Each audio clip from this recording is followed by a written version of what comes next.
Saya banyak berterima kasih hamba Tuhan, di mana izinkan untuk saya bisa bawakan renungan firman Tuhan di siang hari ini yang terdapat di dalam Lukas pada pasal yang kedua.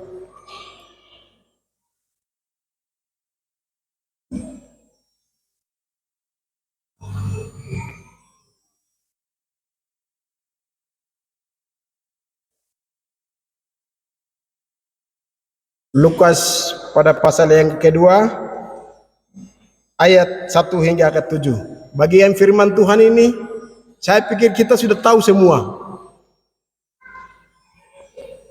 tentang kelahiran Tuhan Yesus. Anak kecil sudah tahu bagian firman Tuhan ini.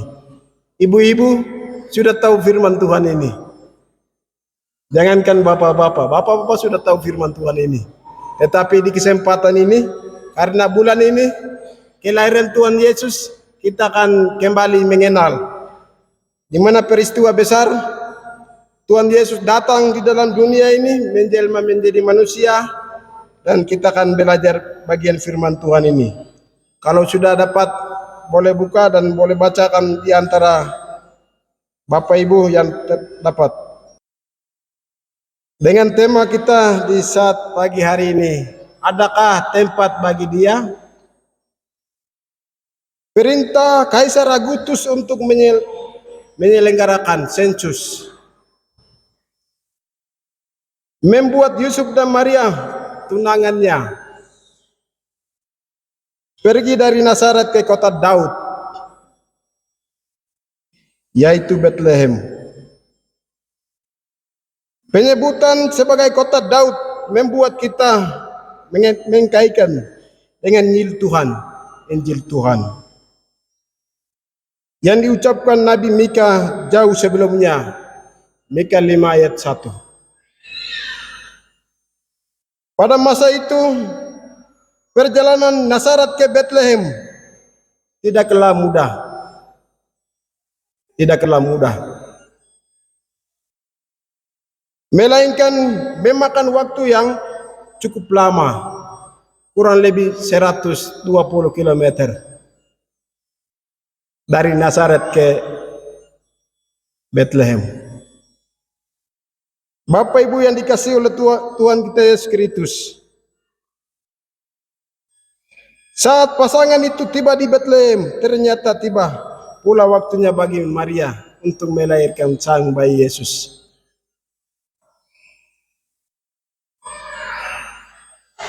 Dalam keadaan hamil tua, Maria harus pergi karena perintahnya itu dari pemerintah itu sudah turun.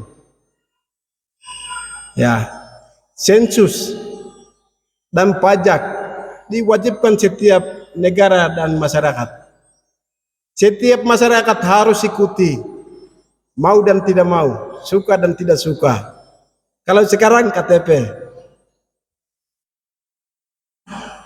Dalam hamil tua itu juga Yusuf dan Maryam ambil komitmen. Mereka berjalan kaki sampai ke Bethlehem. Yang ada di mereka itu kain lenan, diikatkan di lehernya, lalu pergi kurang lebih tadi 120 meter. Ya, Maryam juga tidak mendapatkan tantangan yang cukup besar. Sampai ke Bethlehem itu tidak mendapatkan apa-apa, karena penduduk sudah, semua rumah sewa, semua tempat-tempat dipenuhi karena mau urus sensus. Hanya yang mendapatkan di dalam kandang binatang. Bapak Ibu yang dikasihi oleh Tuhan kita Yesus Kristus, kalau kita bayangkan, tentu tidak mudah bagi Maria dan menghadapi situasi seperti ini. Kelahiran di negeri yang asing, ya, jauh dari keluarganya, ya, jauh dari orang tuanya, ya, jauh dari tetangganya. Dia harus melahirkan tanpa orang tua. Ya. Tiba-tiba bersalinlah Maria melahirkan bayi Yesus. Sehingga Maria harus membaringkan bayi di dalam palungan. Ya. Kain yang diikatkan tadi leher itu sebagai kain palungan. Ya. Yusuf dan Maria berpikir, ya kami dua yang lebih bagus kalau mendapatkan gigitan nyamuk. Kami dua yang lebih bagus kalau kita yang mendapatkan basah daripada si anak kecil. Ya, hati seperti ini sungguh luar biasa. Sungguh luar biasa. Tidak mudah. Ya. Setelah dilahirkan, kunjungan dari orang tua juga susah untuk mendapatkan segala berkat.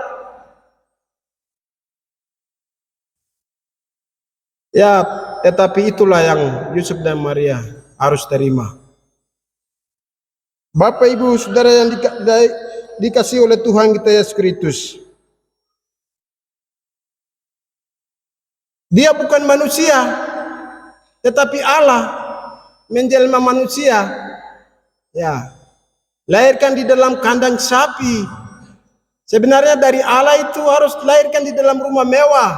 Disediakan tempat. Segala persiapan harus disiapkan sebelumnya. Tetapi perintah tiba-tiba datang, harus pergi. Tinggalkan orang tua, tinggalkan rumah. Mendapatkan sebuah palungan. Bapak Ibu yang dikasihi oleh Tuhan kita Yesus Kristus. Allah yang datang untuk membebaskan para pendosa dalam dunia ini.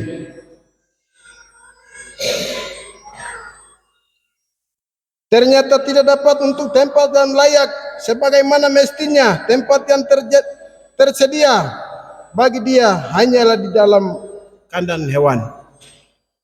Meski kita merasa terhanyut dengan kisah-kisah ini setiap kali dikhotbahkan atau ditampilkan dalam drama Natal. Bapak Ibu Saudara yang dikasihi oleh Tuhan Yesus Kristus, sesungguhnya kita berhadapan dengan realitas yang lebih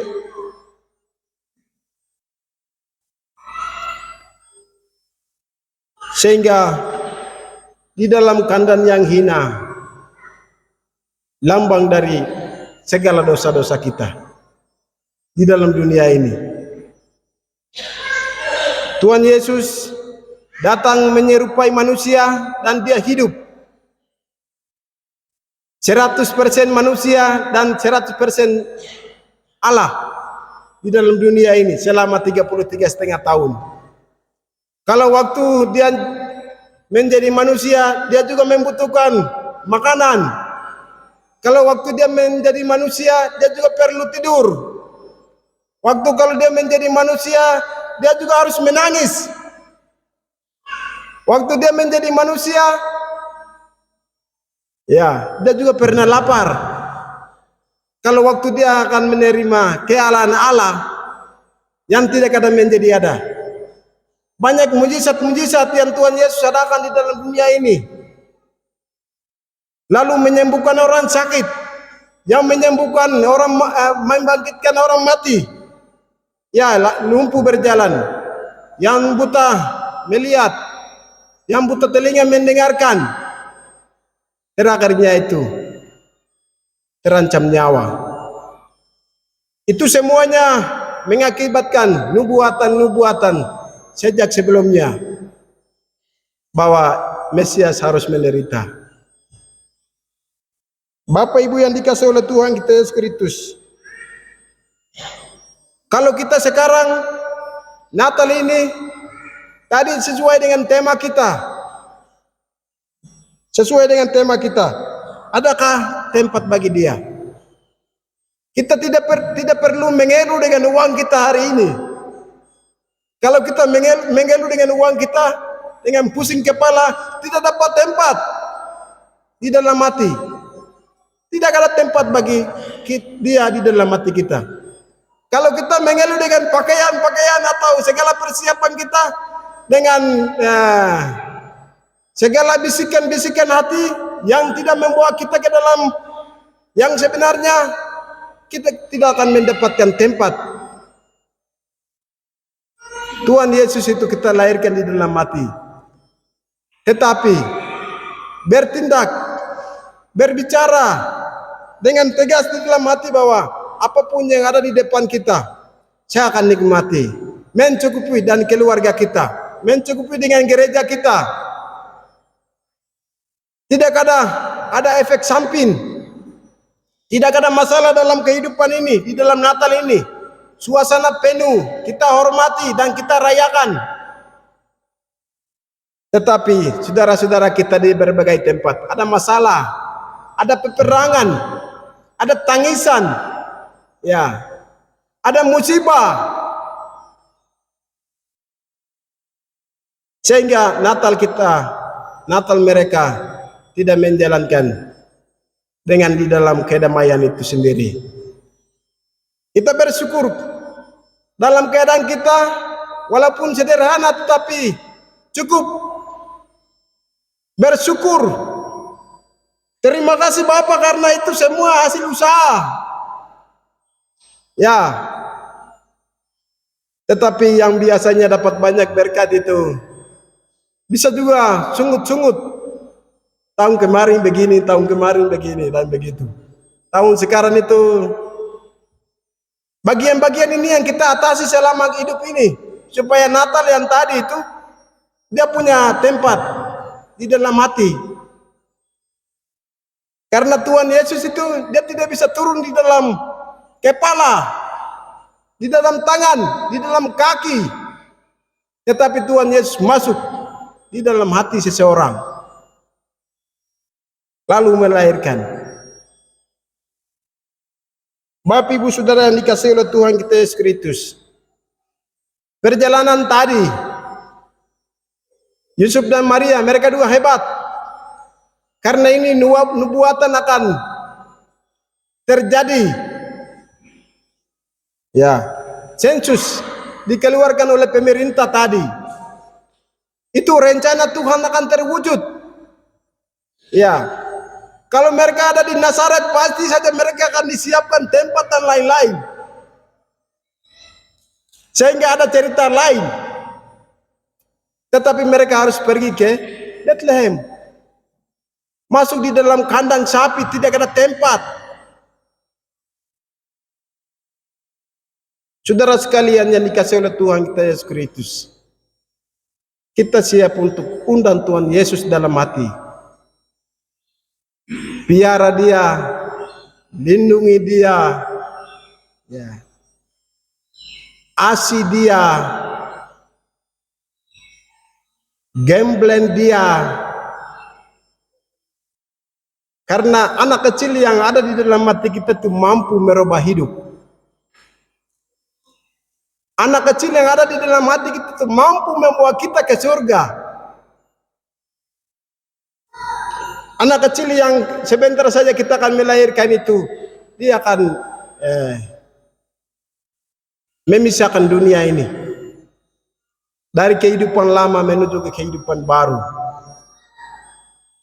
Saudara sekalian yang dikasihi oleh Tuhan kita Yesus Kristus, walaupun kita tidak melihat dengan mata kepala kita, tetapi dalam Alkitab ini sudah nyata. Kelahiran Tuhan Yesus itu sudah nyata. Terima dia dan tidaknya itu kembali kepada pribadi kita sendiri, dengan keluarga kita. Sebagai bapak-bapak, sebagai ibu-ibu, sebagai anak-anak, di dalam menjelang Natal ini, apa yang kita harus perlu buat? Kita harus tahu. Ya, di dalam gereja ini ada panitia. Apapun yang panitia sampaikan, perintahkan atau dilakukan, kita sama-sama gotong royong. Lalu Natal kita dengan hati yang bergembira itu kita akan rayakan. Bapak Ibu Saudara yang dikasihi oleh Tuhan kita Yesus Kristus. Dulu di kandang Bethlehem, tetapi sekarang kita dalam hati kita. Dalam hati kita. Tuhan Yesus datang pada awal mula. Seperti bayi Yesus. Sesuai dengan iman kita, bagaimana caranya untuk saya undang Tuhan Yesus itu dalam hati. Walaupun ada banyak masalah, walaupun ada banyak tantangan, walaupun ada banyak situasi yang tidak membawa keuntungan, walaupun situasi-situasi yang sulit untuk kita melakukan, melewati, tetapi firman yang ada dalam diri kita membuat hati kita selalu sabar, senantiasa. Saudara-saudara yang dikasihi oleh Tuhan kita Yesus Kristus. Jadi tidak gampang, tidak mudah kalau kita undang Tuhan Yesus di dalam hati, melahirkan dia, memelihara dia, menggendong dia siang dan malam. Artinya setelah kita percaya, setelah kita imani bahwa Tuhan Yesus itu benar-benar lahir di dalam kandang, di dalam hati, baru kita melakukan kehendak Tuhan itu dalam kehidupan. Disitulah iman kita mulai dewasa, disitulah iman kita bertumbuh, disitulah cara hidup yang sebenarnya itu sudah terjadi. Bapak Ibu Saudara yang dikasihi oleh Tuhan kita Yesus Kristus.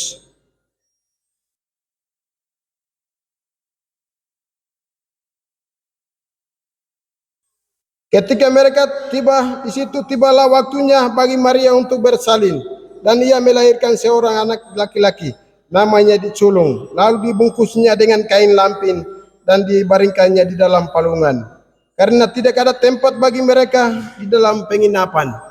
Ya, kabar pertama yang tentang kelahiran Tuhan Yesus itu yang pertama dengar itu gembala-gembala waktu mereka akan menjaga kawanan domba itu pada waktu malam.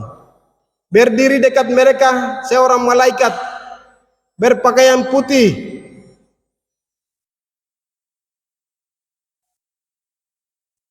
Dan berkata, hari ini telah lahir bagimu juru selamat, yaitu Kristus Tuhan di kota Daud. Hari ini telah lahir bagimu juru selamat. Kalau ada kata juru selamat, pasti ada bahaya di depan kita. Ya, kata juru selamat. Di sini di dalam dunia itu banyak juru. Ada juru bicara, ada juru mudi, ya, ada juru bahasa, dan lain-lain sebagainya. Tetapi kalau Tuhan Yesus menerima juru selamat, ya, berarti ada di depan kita ada tantangan dan bahaya di depan kita.